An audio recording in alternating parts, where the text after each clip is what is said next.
این همون گوییم پاش باقله. پاش باقله چی چاکونی دی باقلقاتو. یعنی این باقلقاتو گیلنی که خوریم خوشمزه ایسه این امره. تو نیه که بیشیم رستوران سفارش نیم. باقلقاتو هم دیگه بخوریم. آخه کشتن باید چین باید اینو پوسته گیتن. اینو پوسته گیتن چی باید؟ دیپیزاکن؟ دوپیس؟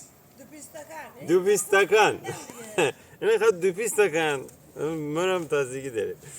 بعد مایشور نینو ورجه پیاز و سیرم را به محبوب غذای محبوب اینو واسه که امو اینی تو غذای کامل دونیمی ولی ممکنه خیلی شون بگاد مرغ ندنه که گوشت ندنه که ایطوره باقلقاتو ایطوره هچی نیه اما قد جون بکنیم شما ایتو باقلقاتو بکنیم بشه جون